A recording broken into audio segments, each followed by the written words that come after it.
이 영상 하나로 전 세계 83억 인구가 동시에 경악하며 대한민국이라는 이름을 연호하게 만든 역사적인 사건을 아직도 모른다면 정말 큰일입니다. 지금 여러분께서 마주하고 계시는 이 상상조차 하기 힘들 정도로 거대하고 압도적인 광경은 결코 우리에게 익숙한 국내 최고 아티스트의 단독 콘서트 현장이 전혀 아닙니다. 이곳은 다름 아닌 우리 땅에서 수천 킬로미터나 떨어진 저 멀리 지구 반대편에 위치한 열정과 태양의 나라 멕시코의 심장부입니다.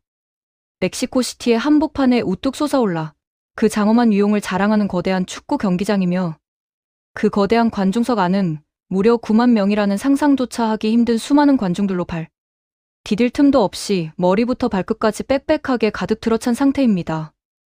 그런데 정말로 전율이 돋고 두 눈과 귀를 의심하게 만드는 놀라운 사실은 바로 그 거대한 경기장의 정중앙에서 가장 뜨거운 조명과 함성이 쏟아지는 순간에 아주 익숙하고도 자랑스러운 우리의 모국어인 한국어 가사가 온 세상이 떠나가라 웅장하게 울려 퍼지고 있다는 점입니다. 화려한 무대 조명 아래에서 정열적인 붉은색 정장을 아주 멋지게 차려입고 중후하면서도 압도적인 음악적 매력을 뿜어내며 노래를 부르고 있는 저 남성은 온 세상 사람들이 다 알고 있는 세계적인 거장 클래식 테너 안드레아 보첼리입니다. 그 위대한 거장의 바로 옆자리에서 눈부시게 아름다운 파란색 드레스를 입고 천상에서 내려온 듯한 환상적인 목소리로 노래를 함께 주고받는 이 여성의 모습을 다들 주목해 주시기 바랍니다. 솔직히 지금 당장은 이 여성의 얼굴이나 이름이 누구인지 전혀 알지 못하셔도 아무런 상관이 없습니다. 다만 이분이 도대체 어떤 삶을 살아왔고 어떤 놀라운 발자취를 남긴 인물인지를 이 이야기의 마지막 순간까지 전부 듣고 나신다면 여러분의 온몸에는 짜릿한 전율과 함께 엄청난 소름이 돋아나게 될 것이라 확실하게 약속드립니다. 그 엄청난 반전의 비밀을 파헤치기 전에 미리 한 가지 아주 놀랍고도 가슴 벅찬 사실을 스포일러처럼 귀띔해 드리자면 이 아름다운 목소리의 주인공은 지금으로부터 무려 24년 전 어느 뜨거웠던 여름날 대한민국의 수도 서울의 한복판 길거리에 서 있었던 아주 평범한 어린아이였습니다. 우리 대한민국 모든 국민들에게 월드컵이라는 무대는 언제나 들을 때마다 가슴이 뛰고 눈시울이 붉어지는 너무나도 친숙하고 가슴 벅찬 대축제입니다. 4년에 한 번씩 찾아오는 이 거대한 지구촌의 잔치가 시작될 때마다 온 나라의 모든 국민들이 약속이라도 한 듯이 새빨간 옷을 맞춰 입고 한마음 한뜻이 되어 드넓은 거리로 쏟아져 나와 목이 터져라. 대한민국을 외치던 그 뜨거웠던 기억은 다들 가슴속에 깊이 간직하고 계실 것입니다. 그 기억은 우리에게 단순한 스포츠 관람을 넘어 하나의 거대한 연대감이자 결코 잊을 수 없는 청춘의 찬란한 한 페이지입니다. 그런데 이번에 멕시코에서 펼쳐진 이 무대는 우리가 과거의 안방이나 거리에서 겪었던 그 익숙한 풍경과는 완전히 결이 다르고 차원이 다른 충격과 감동을 안겨주고 있습니다. 우리가 단순히 우리 국가대표 선수들을 응원하기 위해 경기장을 찾거나 거리를 붉게 물들인 축제의 조연이 아니라 전 세계의 모든 인류가 지켜보는 가슴 벅찬 무대에서 우리의 자랑스러운 노래가 그리고 우리의 위대한 가수가 다른 나라가 주최한 월드컵의 가장 첫 시작을 알리는 공식 개막식 무대의 정중앙에 당당히 주인공으로 올라가 있기 때문입니다. 그것도 그 누구의 눈치도 보지 않고 당당하게 우리 언어인 한국어로 전 세계를 향해 노래를 부르고 있다는 사실은 그 자체만으로도 온몸에 피를 끓어오르게 만듭니다. 이 믿기지 않는 경이로운 광경을 실시간으로 지켜보던 수많은 외국인들의 두 눈과 귀에는 이 순간이 도대체 어떻게 비춰졌을까요? 그리고 단 한 줄에 불과한 이 짧은 한국어 가사가 도대체 왜 국적과 인종을 완벽하게 초월하여 그토록 많은 전 세계 수많은 사람들의 마음을 격렬하게 흔들어 놓고 눈물 짓게 만들었을까요? 지금부터 전 세계를 발칵 뒤집어 놓은 그 위대하고도 감동적인 역사적 이야기를 여러분께 하나씩 자세히 풀어드리고자 합니다. 이 역사적인 대규모 스포츠 축제인 2026 북중미 월드컵의 거대한 서막이 드디어 정열의 도시 멕시코시티에서 화려하게 타올랐습니다. 이번에 개최된 대회는 월드컵이 수십 년 동안 지속되어 온 역사상 전례가 없던 아주 특별하고 새로운 방식으로 치러지게 되는데 사상 최초로 미국과 캐나다 그리고 멕시코라는 북중미 대륙의 거대한 세 나라가 공동으로 손을 잡고 개최하는 역사적인 대규모 월드컵입니다. 그 거대한 대장정의 첫걸음을 떼는 상징적인 무대의 주인공이 바로 전통의 축구 강국 멕시코였던 것입니다. 이 역사적인 개막식이 거행된 장소는 단순한 콘크리트 경기장이 아니라 멕시코 축구의 역사 그 자체이자 전 세계 모든 축구 팬들에게는 반드시 죽기 전에 가봐야 할 성지로 불리는 역사적인 아스테카 스타디움입니다. 이곳이 왜 축구의 성지라고 불리는지 그 배경을 아신다면 이 무대의 무게감이 얼마나 대단한지 다르게 다가올 것입니다. 과거 축구의 신이라고 불리던 펠레와 아르헨티나의 전설적인 영웅 마라도나가 황금빛 월드컵 우승 트로피를 높이 들어 올리며 세계 축구 역사의 정점을 찍었던 바로 그 전설과 낭만이 서려 있는 역사적인 장소입니다. 그러한 유서 깊은 장소에 이날 당일 무려 9만 명에 달하는 엄청난 관중들이 단 하나의 빈틈도 찾아볼 수 없을 만큼 경기장을 빽빽하게 가득 채웠습니다. 지구촌 최대의 축제답게 그 현장의 열기는 경기장 지붕을 뚫고 우주까지 날아갈 정도로 뜨거웠습니다. 거대하고 눈부신 황금빛 축구공이 초록빛 그라운드 한가운데로 웅장하게 떠오르기 시작하자 찬란했던 고대 아즈텍 전사의 모습을 그대로 재현한 수많은 무용수들이 강렬하고 심장을 울리는 북소리에 맞춰 역동적인 춤을 추며 분위기를 최고조로 끌어올렸습니다. 그리고 그 화려하고 압도적인 무대의 가장 눈부신 절정의 순간에 세계적인 거장 테너 안드레아 보첼리와 함께 자랑스러운 한국계 가수가 무대 위로 당당히 걸어 나왔습니다. 그들이 무대에 오른 이유는 이번 월드컵의 공식 주제가인 DNA라는 곡을 전 세계인들 앞에서 함께 열창하기 위해서였습니다. 바로 이 대목에서 전 세계인들이 귀를 의심하는 경이로운 순간이 펼쳐졌습니다. 9만 명의 현장 관중과 전 세계에서 실시간으로 지켜보는 수십억 명의 시청자들이 지켜보는 그 엄숙하고도 화려한 자리에서 또 넘어져도 다시 일어난다는 강인한 의지가 담긴 한국어 가사가 경기장 전체에 웅장하게 울려 퍼진 것입니다. 그렇다면 이 전 세계적인 축제의 한복판에서 울려 퍼진 가슴 벅찬 노랫말은 도대체 누가 작사했을까요? 놀랍게도 다른 유명한 외국 작사가가 아니라 무대 위에서 파란 드레스를 입고 노래하던 그 한국인 가수가 직접 밤을 지새우며 써 내려간 글이었습니다. 세계 공용어인 영어도 아니고 현지 언어인 스페인어도 아닌 오직 우리의 말과 그린 한국어로 전 세계인들의 심장을 저격한 것입니다. 그렇다면 이 믿기지 않는 경이로운 장면을 실시간으로 안방에서 지켜본 전 세계 각국의 외국인들은 도대체 어떠한 반응들을 보였을까요?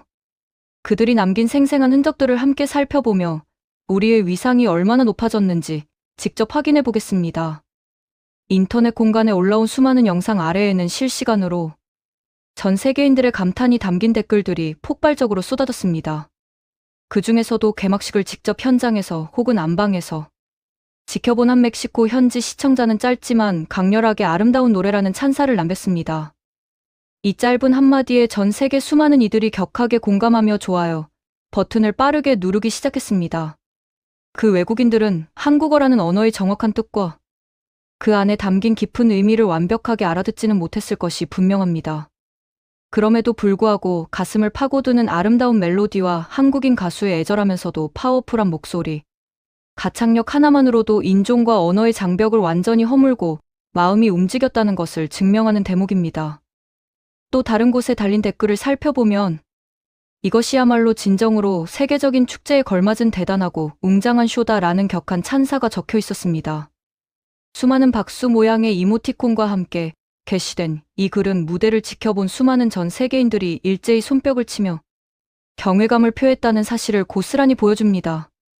물론 냉정하게 말해서 온 세상 모든 사람들의 반응이 오직 칭찬과 찬사로만 가득했던 것은 아닙니다. 일부 까다로운 시청자들은 이번 개막식의 전체적인 연출이 다소 밋밋하거나 지루했다며 시큰둥한 반응을 보이는 댓글을 남기기도 했습니다. 원래 수십억 명이 지켜보는 거대한 무대인 만큼 모든 사람들의 취향과 마음을 100% 똑같이 만족시키는 것은 불가능에 가까운 일이기 때문입니다. 그러나 바로 그렇기 때문에 역설적으로 그 감동의 순간은 더욱 찬란하게 빛납니다. 전체적인 개막식 무대 구성이 다소 특별하지 않거나 아쉬웠다고 느낀 까다로운 사람들조차도 한국어 가사가 경기장에 울려 퍼지던 그 순간만큼은 전율을 느끼며 마음이 움직였다는 뜻이 되기 때문입니다. 그 목소리가 가진 압도적인 힘 앞에서는 그 어떤 비판적인 시선도 눈 녹듯 사라져 버린 것입니다. 이에 대해 대중음악을 전문적으로 분석하는 한 평론가는 아주 흥미롭고도 뼛속 깊이 와닿는 분석을 내놓았습니다.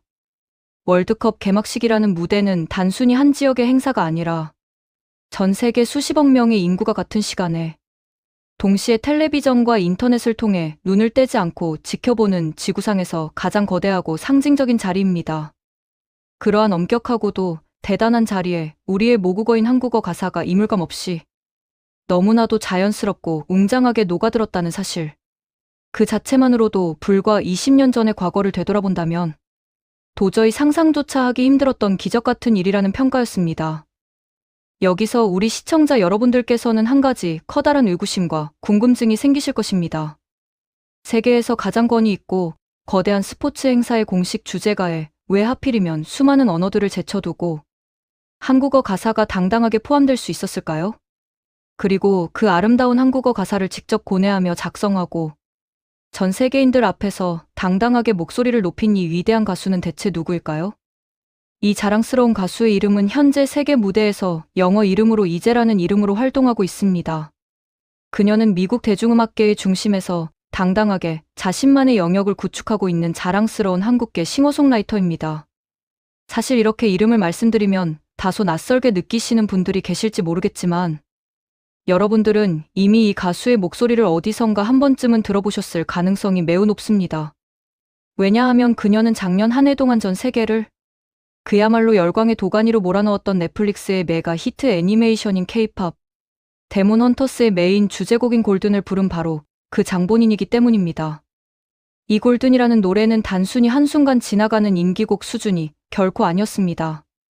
전 세계인들의 귀를 사로잡은 이 곡은 미국 문화예술계에서 최고 권위를 자랑하는 영화계의 아카데미상과 음악계의 그래미상, 그리고 전 세계 대중문화의 정점인 골든글롭상까지 그야말로 세계 최고 권위의 시상식들을 한꺼번에 전부 휩쓸며 그랜드 슬램을 달성하는 기염을 토했습니다. 가장 한국적이면서도 독창적인 색채와 리듬을 가득 담아낸 노래가 보수적이기로 소문난 세계 최고 권위의 문화, 예술 시상식들을 통째로 석권하며 전 세계에 거대한 충격을 안겨준 것입니다. 그 위대하고 아름다운 역사의 한 페이지를 직접 써내려가고 노래를 불렀던 주인공이 이번에는 전 세계인들의 축제인 월드컵 개막식 무대의 중심에 서서 다시 한번 자신의 존재감을 과시한 것입니다. 그녀는 이번 월드컵 공식 주제가에 참여하게 된 소감에 대해 언론 인터뷰에서 가슴 벅찬 감정을 숨기지 않고 털어놓았습니다. 거대한 세계적인 무대 위에서 내가 직접 창작한 한국어 가사를 온전히 집어넣고 부를 수 있었다는 사실이 나에게는 그 무엇보다도 커다란 의미이자 가치로 다가옵니다. 자랑스러운 나의 조국 대한민국을 대표하여 이토록 영광스러운 자리에 설 수 있게 되어 말로 표현할 수 없을 만큼 깊은 영광입니다 라며 자신의 가슴속 깊은 곳에 자리 잡은 뿌리를 자랑스럽게 밝혔습니다. 수많은 아티스트들이 전 세계 무대에 서게 되면 대중성을 이유로 혹은 현지화라는 핑계로 자신의 정체성이나 뿌리를 은연중에 숨기거나 타협하는 경우가 종종 발생하곤 합니다. 하지만 그녀는 그 거대하고 엄숙한 세계 무대 위에서 자신의 한국인이라는 뿌리를 결코 감추지 않았습니다. 오히려 무대의 가장 한가운데에 당당하게 내세운 상태로 전 세계인들에게 우리 문화의 위대함을 똑똑히 각인시킨 것입니다. 그런데 이 감동적인 이야기 속에는 우리 대한민국 국민들이라면, 그리고 그 험난했던 시대를 함께 살아온 세대들이라면 누구나 가슴이 먹먹해지고 눈시울이 붉어질 수밖에 없는 아주 깊고도 특별한 비하인드 스토리가 숨겨져 있습니다. 앞서 제가 이야기의 시작 부분에서 이 위대한 가수가 지금으로부터 24년 전 어느 뜨거웠던 여름날 서울의 한복판 거리에 서 있었다고 잠시 언급했던 것을 기억하십니까? 이제 우리는 그 시절의 가슴 뛰는 이야기 속으로 시간 여행을 떠나볼 차례입니다. 이 위대한 싱어송라이터 이제는 아주 어린 시절 대한민국의 수도 서울에서 온 나라가 들썩였던 2002년 한일 월드컵의 기적 같은 순간을 온몸으로 직접 겪으며 성장했습니다. 그녀는 자신의 인생에서 가장 소중하고 아름다웠던 어린 시절의 기억을 회상하며 다음과 같이 가슴 벅찬 고백을 남겼습니다. 내 기억 속에서 가장 아름답고 소중하게 남아있는 유년 시절의 장면 중 하나는 바로 2002년 월드컵 당시 서울에서 목격했던 풍경입니다. 도시 전체가 그리고 온 나라가 오직 하나의 마음으로 단단하게 뭉쳐서 거대한 에너지를 뿜어내던 그 경이로운 모습은 아직도 제 기억 속에 생생합니다. 넓은 길거리에서 평생 처음 보는 전혀 낯선 사람들끼리 서로를 부둥켜 안고 눈물을 흘리며 승리의 기쁨을 축하하던 그 가슴 벅찬 느낌과 전율을 저는 평생 동안 단 한순간도 잊지 못합니다. 사랑하는 시청자 여러분, 아직도 기억하고 계십니까? 온 나라를 붉은 열정으로 가득 채웠던 바로 그 2002년의 뜨거웠던 여름날을 말입니다. 광화문 광장과 시청 앞 광장은 물론이고 전국 방방곡곡 모든 도시의 크고 작은 거리마다 온통 붉은색의 물결이 끝없이 넘쳐 흘렀습니다. 그곳에서는 나이도 성별도 신분도 아무런 걸림돌이 되지 않았습니다. 전혀 알지 못하는 낯선 사람과 스스럼 없이 어깨동무를 하고 처음 마주하는 사람과도 뜨겁게 부둥켜 안은 채 함께 눈물을 흘리고 함께 소리를 지르며 웃음을 터뜨렸습니다. 바로 그 기적 같았던 붉은 악마의 물결이 치던 서울의 거리. 어딘가에 훗날 자라서 먼 미래의 세계에서 가장 거대한 무대에 올라 당당하게 한국어로 노래를 부르게 될 한 어린아이도 그 뜨거운 열기를 온몸으로 받으며 함께 서 있었던 것입니다. 그 길거리의 작은 아이가 세월이 흘러 훌륭하게 성장하여 무려 24년이라는 시간이 흐른 뒤 2026년 멕시코 월드컵의 전 세계적인 개막식 무대 위로 당당히 걸어 올라간 것입니다. 그리고 자신이 어린 시절 느꼈던 그 뜨거운 감동을 담아 직접 써 내려간 한국어 가사를 9만 명의 외국인 관중들과 수십억 명의 시청자들 앞에서 거침없이 뿜어냈습니다. 2002년 서울의 거리에서 온 국민이 하나 되어 느꼈던 그 경이로운 일체감과 연대의 감정을 이제는 자신이 직접 전 세계 인류에게 아름다운 노래를 통해 전달하는 위대한 메신저가 된 것입니다. 이 정도의 놀라운 역사적 흐름과 스토리를 보신다면 이것을 어찌 단순한 우연의 일치라고 치부할 수 있겠습니까? 이것은 대한민국이라는 나라와 월드컵, 그리고 음악이 만들어낸 너무나도 깊고 거대하며 필연적인 인연이라고밖에는 설명할 길이 없습니다. 사실 한국계 혈통을 가진 가수가 전 세계인의 축제인 월드컵 개막식 무대에 올라 전 세계를 매료시킨 사건이 이번이 완전히 처음은 아닙니다. 바로 직전 대회이자 중동의 모래바람 속에서 펼쳐졌던 2022년 카타르 월드컵 개막식 무대를 똑똑히 기억하실 것입니다. 그 역사적인 무대 위에는 전 세계 대중음악 시장을 지배하고 있는 전무후무한 그룹 방탄소년단의 멤버, 전국이 전 세계 시청자들 앞에서 당당하게 공식 주제가를 열창하며 화려하게 무대를 장식했었습니다. 그리고 그 뜨거운 배턴을 이어받아 이번 2026년 대회에서는 또다시 한국계 가수인 이재가 무대의 주인공으로 우뚝 섰습니다. 지구촌 최대의 스포츠 축제이자 인류의 가장 거대한 잔치라고 불리는 월드컵에서 무려 2번의 대회 연속으로 대한민국의 가수가 공식적으로 문을 열어젖히는 전례 없는 대기록을 세운 것입니다. 이것은 결코 과장된 자랑이나 맹목적인 애국심에서 나오는 소리가 아니라 온 세상이 인정하고 기록한 명백한 역사적 사실 그 자체입니다. 이에 대해 한국의 문화 콘텐츠를 깊이 있게 연구하는 한 연구소의 전문가는 이 놀라운 현상을 다음과 같이 명쾌하게 정리해 주었습니다. 과거의 기억을 되짚어보면 한국의 가수가 해외의 작은 무대나 시상식에 초청을 받았다는 소식만 들려와도 온 나라의 매스컴이 들썩이며 대대적인 뉴스로 다루어지던 시절이 있었습니다. 외국인들이 우리 가수를 알아봐 준다는 것 자체가 커다란 신기함이자 자랑거리였던 시대였습니다. 하지만 지금의 시대는 완전히 다릅니다. 지구촌에서 가장 상징적이고 거대한 자부심이 격돌하는 월드컵 개막식이라는 최고의 무대에 우리의 말과 그린 한국어 가사가 너무나도 당연하고 당당하게 중심 자리를 차지하고 있습니다. 이것은 단순한 인기의 상승을 넘어 우리 문화의 위상과 격조가 과거와는 비교조차 할 수 없을 만큼 완전히 다른 차원으로 도약했음을 보여주는 증거입니다. 잠시 가슴을 가라앉히고 냉정하게 숫자가 보여주는 객관적인 현실을 통해 우리의 변화를 한번 짚어보도록 하겠습니다. 불과 20여 년 전이라는 그리 길지 않은 과거의 시간만 하더라도 우리가 가방을 메고 해외에 나가서 외국인들에게 대한민국에서 왔다고 자신을 소개하면 한국이라는 나라가 도대체 지구 어디에 붙어있는 나라인지, 심지어 전쟁이 끝난 뒤 아직도 피폐한 상태인 것인지를 제대로 알지 못하는 외국인들이 셀 수도 없이 많았습니다. 이번 무대의 주인공인 가수 이재 본인 역시도 자신이 외국에서 성장하던 그 어린 시절을 회상하며 씁쓸했던 기억을 털어놓은 적이 있었습니다. 내가 한창 자라나던 그 시절에는 주변에 많은 외국인들이 한국이라는 나라가 정확히 어디에 존재하는지, 한국 문화가 도대체 무엇인지조차 전혀 알지 못했고 관심조차 주지 않았다고 말입니다. 그러나 지금의 현실은 도대체 어떠합니까? 골든이라는 한국적인 정서와 아름다움이 가득 담긴 노래가 언어의 장벽을 뛰어넘어 전 세계 방방곡곡에서 울려 퍼지고 있습니다. 우리가 억지로 가르쳐주지 않아도 수많은 외국인들이 스스로 컴퓨터 화면을 보며 한국어 가사를 한 글자 한 글자 정성스럽게 받아 적고 삐뚤빼뚤한 발음으로 끝까지 따라 부르는 기적 같은 풍경이 일상이 되었습니다. 그리고 마침내 그 아름다운 노래를 만든 주인공이 전 세계 수억 명의 인류가 숨을 죽이고 실시간으로 지켜보는 가장 거대한 월드컵 개막식 무대의 주인공으로 우뚝 서서 노래를 부르고 있습니다. 불과 20년이라는 아주 짧은 세월 사이에 이 한반도 땅과 우리 문화에 벌어진 이 거대한 변화는 도저히 제정신으로는 믿기 힘들 정도로 기적적이고 경이로운 대격변입니다. 재밌게 보셨다면 구독과 좋아요, 알림 설정 부탁드립니다.